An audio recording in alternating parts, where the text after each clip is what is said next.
Thanks for joining us once again. Today's focus is that, as you know, it was announced that Tesla's CFO would be stepping down and that CFO had been replaced by their chief accounting officer, and that the CFO would be remaining aboard until January-ish of this year, or things were back in a stable position. This is Greg for Teslafaninsight. Thanks once again for joining us. If this is your first time, welcome. If you're a repeat visitor, welcome back. So, after the announcement of the CFO shift, I went through a series of interviews with actually a CFO of a decent-sized company, as well as sort of friends at Tesla to get their assessment of where we are. What popped up is that there's this phenomenon, and the phenomenon is that anytime you get sort of senior management changes, particularly CFOs, CEOs, etc., there's usually a search, and then the search yields the new person, and then you go and hire that person. In the case of Tesla, the CFO we interviewed reviewed several data points. The first one he pointed out is that one of the challenges for any CFO that takes the job at Tesla is that Elon will endure many lawsuits. So therefore, part of your calculus as the CFO is to conclude that you may be involved in many lawsuits is part of whether or not you should consider that job. The second thing that he pointed out was that there's a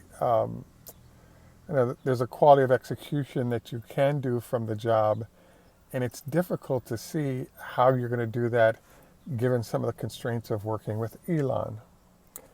The third thing that he pointed out is that we actually have a situation where the money is really good, and that should make up for some of the headaches associated with the job. But, that's neither here nor there. It'll be hard to get quality people to take that job. And then the fourth and final thing that he pointed out was that there's a phenomenon where the market needs time to both build a relationship with the CFO and determine if the process that CFO executes is consistent with what they think is logical for a good company. So I thought that all the points raised were valid. And so I guess I didn't really have any issues with what he had to say. I simply, got the input as you just heard it. The next thing that I did was talk with some Tesla folks. And what they indicated was that Tesla kind of has what's called the $50 million problem. So what that is the fact that in other parts of the country, there's a CEO salary plus bonus plus stock, and that accumulates over time. Well, in Silicon Valley, one of the interesting phenomenons is what will people do once they're very wealthy? Will they, A, stay in very high pressure, hard working positions? B, will they, leave quickly once they have the money, etc.? What's sort of been happening at Tesla is that there are very big numbers that go with the jobs at the top of Tesla. And in the case of Jerome Guillen and a number of other executives that were up in that $100 million category, they've all decided to take the cash and move into a work situation that's not as high pressure as Tesla. So I think what this articulates is the fact that we can expect more executives to leave Tesla over time simply because, they're well enough compensated that they don't have to worry about future cash for them or their family. And therefore, there is a cycle, out of jobs because it is a lot of work, it is a lot of pressure, and there's no need to stick around long term under those conditions once you have a certain number in your account. So I would say my perspective on the whole thing is points A and B completely make sense.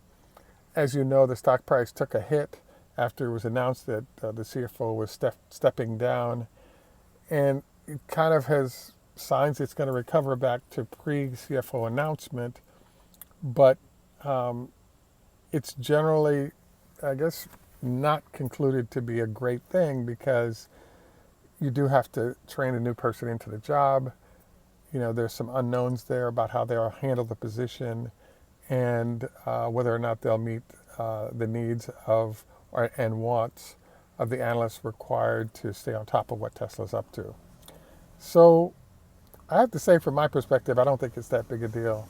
The money has been good for these guys. They've stuck around and done well, done a good job, got paid for it. Them leaving, it's not a shocker.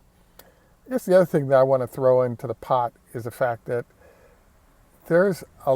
Tesla has an interesting circumstance because they're giving an opportunity for a lot of young folks, including in this case the CFO, to take over positions way earlier in their career than they would have been able to at other companies. So the bottom line is that they've gotten some great opportunities related to being at Tesla, and they've done well for themselves financially in the process, and also done well for the company because they're leaving on their own terms, not being terminated. So I just wanted to suggest that,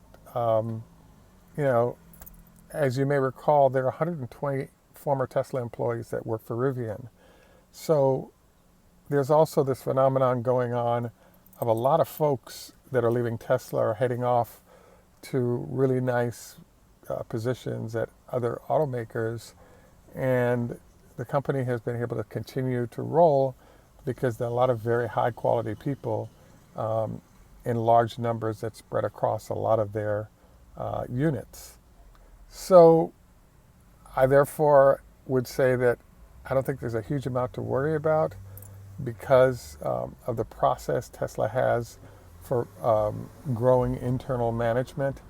And plus, they're also at a position where there's a lot of things that are nicely built out, so you don't really have to worry about them because, the factories are up, they're running well, there's processes and systems across thousands of employees that help this whole thing run. So I've been sort of holding my breath and waiting for when Tesla popped back up to say, I told you so, but it is, in my mind, I don't think this is a huge deal. I think that Tesla will do well with the new CFO shifting in position, and we go forward in a healthy way successfully from here on that issue.